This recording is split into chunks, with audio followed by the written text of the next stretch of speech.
هذا زومبي. تأخرت أنا على الاجتماع، الساعة 7 مجتمعين. اليوم حنا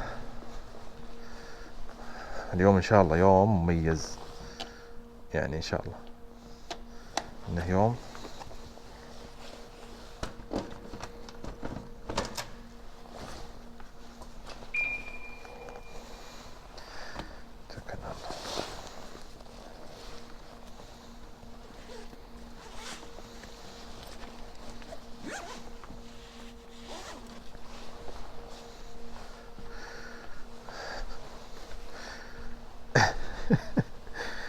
ما ندخل.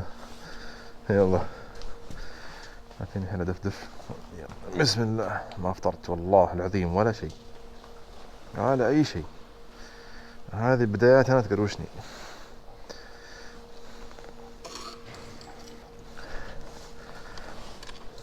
الله. توكلت عليك. بسم الله.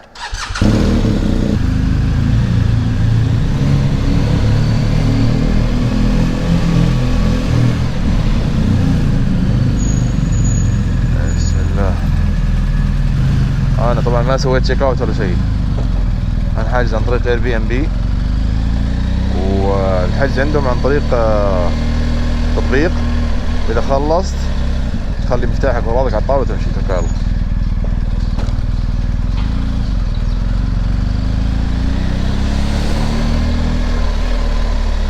يلا يا بي. انا مشغل تجوال 5G حق STC زي ما انتم شايفين. خلف ما حد. انا ما ادري السرعه كم هنا، والله قاعد يصورني فلاشات، انا ما ادري ايش وضعي. لكن اعتقد انه 100. ما اعتقد انه 100. يا الله شوف الجو كيف. من زمان عن الجو هذا، الصباح البارد اللطيف هذا من زمان عنه. الجامة راحت يا معود. راحت الجامة، اكلها السافي. تشوفون؟ يلا كنت تشرطون على الاسود، الاسود كان يعني مظلل شوي بس كنت تشوفون الطريق، الحين ما تشوف شيء ابد. سبحان الله، اللي ما يقول الحمد لله في الدنيا ذي والله يا اخي. المهم طالع لي نص ساعة من المحطة، افطرت قهويت، الباقيين طلعوا دايركت على طول للمزرعة اللي يسمونها مزرعة تورتك على مسافة نص ساعة. أنا جيت مع الماب، يعني هم قالوا الساعة 7 في المحطة بعدين تحركوا فما استنوا، يعني أنا 7 عندنا تعرفون ربع، أنا تمخضت شوي وذا على 7 وربع جيت. طبعا هذا توقيت السعودية الحين 47 دقيقة، هنا 48 دقيقة بالجوال. دبي وقتها بعد السعودية بساعة، فأنا قلت يعني 7 يمكن أكيد 7 ونص يمشون. بكره الساعة 12 بالليل تيجي هنا عشان تستلم الشغل. 12 ونص يعني؟ أنا قلت 12 تبقى 12. من الربع ما صدقوا الخبر طايرين. هذه منطقة اسمها صفوت.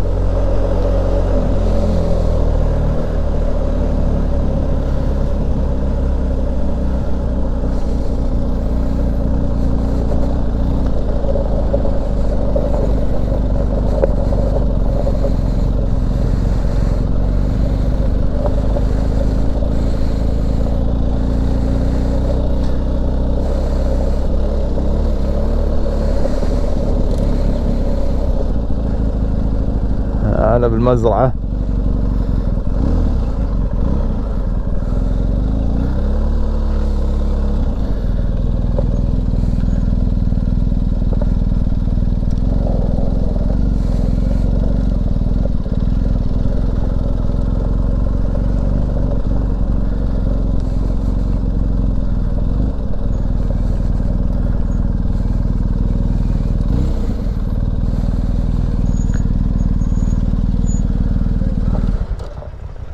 inside. الله وقفت الباب، دخلت كان في محاضرة على طول، يعني خلصت المحاضرة وبصور لكم الحين الوضع. هذا مخيم تورتك او مزرعة تورتك، يعني هم بيجهزوا.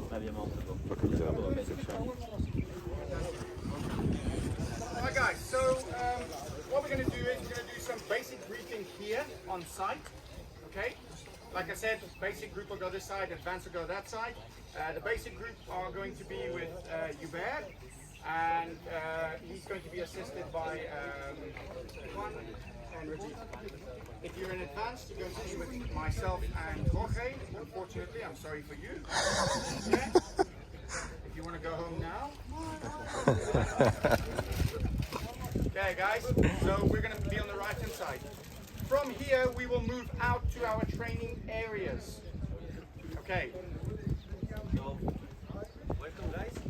We have a few things before. It's really important to not spin the tire in front of your rider, okay? We have 6,000 light lamp in front. Please don't spin the tire, okay? You will have light shower stones on your bike, on your rear bike. And it hurts the person behind as well when you hit by stones. Please don't overtake between you. Don't overtake. We are right in the stand up. We don't see. If you want to turn and someone overtake, it's not nice. Okay? The second, no one to on the bike before the instructor. If we turn on the bike, you are allowed to turn on the bike. Okay? That's really important for us. Our bike, our instructor bikes, we have a small, you will see a small bag on the below. We have there a small emergency first aid. We have a couple of things. As I said, my name is You Bear. So like you and me, You Bear, the animal that walks in the woods. You can call me anything. I respond to hey, you, fool, whatever. I look right. So stop me at any time if I need to explain anything further, or if you've got any questions. All right, and we'll do my absolute best to explain to you and create absolute clarity. So first things first that I want to do today is the fundamentals of off-road motorcycling versus road motorcycling is what? Everything. Absolutely everything, okay. So what you have to do when you get off that tar road is take your tar cap off, turn it around, upside down, back to front, and put that cap back on. It is completely different. And I think the most fundamental part of it is we stand up instead of sitting down. Sit down. So can anyone give me a few reasons why do we stand up? One reason. Visibility. Visibility. When we stand, we can see further. All right. Better balance, control. Balance and control, yeah. So we control and balance the bike with our feet. And I'll show you that a bit later. All right. Anything else? You said something? Suspension. The bikes have got Sash or Olan's or the brilliant Touratech aftermarket suspension you can put on. But the very best suspension we have is built in right here. Yeah. Okay. And that is also a reason why we stand. Another reason, a very important other reason. Safety. Say? Weight. Less Weight. weight on the bike. Yes, we separate our weight from the bike. Okay? It's the same weight in principle. I often hear on courses that people say you lower your center of gravity, which is incorrect. You actually take the center of gravity higher, but you lower your leverage on the motorcycle by standing up. So when you're sitting down, your leverage point is on the seat. When you're standing up, your leverage point is on the foot pegs. All right, is also why we stand. And I think most important thing why we stand up is to separate ourselves from the motorcycle. When we're going down the tar road, nice and smooth, the bike doesn't need to move around as much. We are one with the motorcycle. We move with it. On the gravel, in ruts, the bike wants to move around. And if we sat on it and the bike moves, we also move around. So we separate ourselves. So that is a few fundamentals of why we stand. So how do we stand and what does it look like? If you guys want to just move to the front here, I'm going to get on the motorcycle. First things first, when we ride a motorcycle, standing up off-road, and I'll go from head to toes, is we stand up so we can see further down the road, okay? The one thing that you will hear more than anything else coming out of my mouth this entire week or weekend is going to be look up. Look up. All right. One of Rob's many first rules. You will hear that coming out of my mouth more than anything else. Look up. Look there. Because where we look is where we go. All right. When you're riding along, I'm sure many of you have found it. You look at something and you find yourself moving there. All right. You're riding along. Some beautiful car is riding next to you, and you end up moving closer and closer to it. Because that's where you're looking. Where you look is where you'll go. So if you don't look up, and I'm not saying look up, look ahead down the road, and you look down here, where are you going to go? Guess. Go down. You're going to go there. All right. And that's what we want to avoid. So our heads are up. We're looking ahead down the road. Why do we need to look further down the road? Things tend to move quicker on a motorcycle. The human being is inherently built to go down a footpath at 6 miles an hour. People that run faster look further ahead, funny enough, but still we are built to only go a certain speed. So when you're walking, you only have to look what's in front of you here, so you don't trip over a stone or whatever. So it is actually against human nature to look ahead, because we are built to look in front of us, where we are going, where we're walking, because we are only built to go a certain speed. All right, so we have to look much further because we're going much faster. All right, so looking up is the first thing. All right, chin up. Our balance is also in our ears, the equilibrium, so that gives us balance, it gives us vision for safety, and while standing we can see over the dust, etc. Our shoulders will be over the handlebars, not completely over it, but forward towards the handlebars. All right, and it will be in line with the handlebars. So when we start turning, we'll start turning with our shoulders. More on that a bit later. So shoulders a bit forward. Our arms are not straight like this, because we'll get a lot of impact through our arms. So shoulders over, elbows up and slightly bent. Okay? Up and slightly bent. Our fingers are over the controls, always covering it. All right, we are not rock stars, okay, but we show this as motorcyclists. All right, when we're training, bunny ears. Okay, we want to see you covering the controls at all times. Some people go with one finger. Clutch may be a bit difficult, but front brake is okay with one finger. For off-road braking, for normal riding, one finger can control the speed sufficiently, but when we start braking really hard, at the end of day 2 we'll practice some emergency brake, and you'll see what sort of force you need to be able to apply on the front brake. But always covering it, so arms out. Chest is slightly forward over the motorcycle, we lean into it very slightly, but bottom line is when I leave the handlebars, I need to be in balance, okay? I'm not leaning on the bars, I'm not putting pressure. The handlebars needs to be able to move freely. When you hit rocks and you go over things, your hands are very, very soft on the handlebars. A common mistake we see with beginner riders, or even guys that have done the beginner course but haven't spent time on the motorcycle in a long time, when you return to off-road riding a year or two later, the first common mistake is people tend to grip the handlebars too tight. What does that do? Mustafa, can I ask you to kick the front tire, please? Over there. So when I hold on tight to this handlebar, kick it hard. Okay, that energy goes into my arms, into my body, and transfers into the motorcycle. Mustafa, kick the bike again, please. And I'm holding on softly now.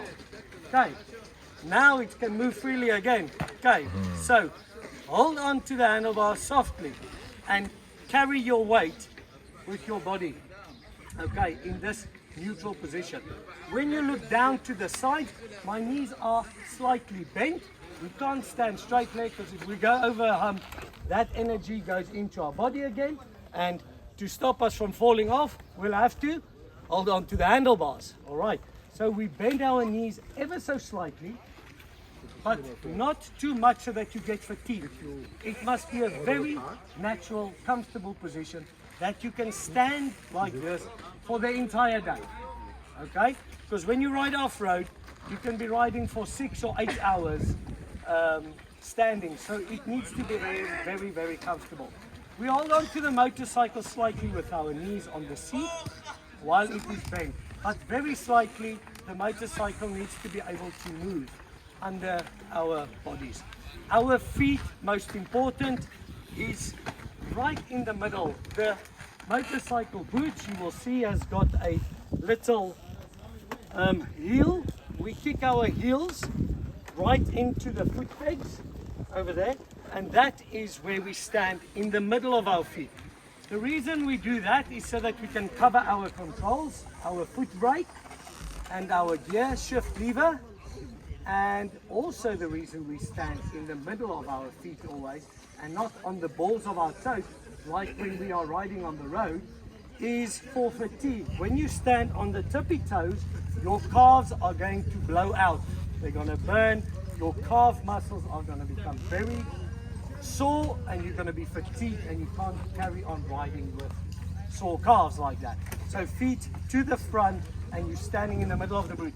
That is for that reason why good off-road boots are essential if you're going to do a lot of off-road riding. A normal road-going boot doesn't have the support. The sole of the boot is flexible, and when you stand in the middle of it, it bends over, and that pressure goes into your foot. So a good boot is solid, it's got steel reinforcement, and you will be able to stand like that for the entire day. Boot sitting down. So we do keep contact with our knees so that we can feel what the motorcycle is doing, but we're not holding on. We want the bike to be able to move, because like I said, the bike will move around, and if our knees are against it, we'll start shaking and moving with the motorcycle. All right, so what does it look like in terms of body position when we start turning? All right, we move our shoulders with the handlebars to where we want to go. So if the handlebar is like that, I can't stay like this straight up with a motorcycle and turn it. It's impossible. All right, it will be very, very difficult to control. First of all, the clutch lever is getting away from me. The brake lever is here by my inner thigh, or vice versa. Over here, the brake is too far away. So what we have to do when we start turning the motorcycle is we turn our shoulders in line with the handlebars, okay? And this is something we will practice when we start doing cuts. So what does that look like? When we start turning, my shoulders and my arms move with the motorcycle. And you will see that my body weight shifts automatically to the outside of the motorcycle. Because inevitably, when we turn like this, the motorcycle will want to lean over. And the motorcycle has to lean over to turn. More on that a bit later, where I will demonstrate it. But this is what it will look like when we turn the motorcycle. We turn with our shoulders with the handlebars. All right. Another thing with body position, so when turning, is when we are accelerating, going forward, or braking. What do we need to do with our body position? Backwards. Braking backward. Yes. Accelerating front. Exactly. So when we're riding along and we initiate the brake and we're standing in the neutral position, where are the forces going if you start braking? It wants to push you forward. So before we start initiating a brake, we will move our bodies backwards. All right? We'll initiate the brake, foot brake, hand brake, and we'll move our body backward. When we accelerate, the forces of the motorcycle is going forward. We are separating ourselves from the bike. So when you accelerate, it's going to want to throw us backwards. Okay? And what happens? Look at what happens when I go backwards. The throttle will open. Okay? When I go backwards, the throttle opens. Okay, that's why we need to anticipate those forces on our body before we operate the throttle, and we are in control of the throttle and how fast it goes. So before we open it, we set ourselves up, we open the throttle, and we lean forward. All right, the rear wheel will become come loose, there's not a lot of weight on it, it might start wheel spinning if you open it very aggressively, but we need to get the weight over the front. Where is this important as well? Going backwards, moving our body back and forward. Accelerating and braking. Up hills and down hills. So when we go up a hill, where does our body weight want to go? Back. It wants to go back when we're going up. So where do we need to anticipate the weight? When we see a hill, we move forward and we go up the hill. When we get to the top of that hill, what do we need to do? We need to go back. Get our weight back and brake. The reason we also do is to, again, control the weight on the handlebar. Okay, we don't want to go down the hill and brake with all our weight over the front wheel and onto the handlebars. We want to go back to control the weight distribution. All right, any further questions with regards to? So when we go off-road, we loosen the handlebars, move it slightly up, and what that does is it drops the clutch lever and the brake so that we have straight wrists. But what happens, look at my feet, what happens when we are standing up from a seated position to a standing position? What happens? Our feet go up, all right? And that means our controls must go up. So everybody loves a little accessory on a motorcycle, don't they? Some nice aftermarket exhausts that make a brilliant sound. The number one aftermarket accessory that you can put on an off-road motorcycle is on this side. If you want to quickly walk around, I will show you. On the rear brake lever on the GS Adventure, you will find this little piece of brilliance. That is an adapter for your rear brake, and it increases the height and makes it more accessible for riding while standing. Forget about the Acropovic exhaust for the minute. Forget about the aftermarket suspension. That is what you want to have for ultimate control on an off-road motorcycle. With it, I will have access to my rear brake easier. Without it and hard enduro boots, it's very difficult for me to get there. So that is on motorcycle setup, the two fundamentals that we want to get right. Get your controls here to be comfortable for off-road riding, as well as get your rear brake lever set up for off-road riding. I see a lot of guys that don't have that, and I would not recommend this. This is not certified by the AA or the RAC or any other safety body, but what I see people often do that don't have that is they just bend the brake lever up so that they can get access to it. But like I say, that is not ideal. I've cable tied a piece of wood to my rear brake lever in the past where it's gone wrong, just to get a little bit more height.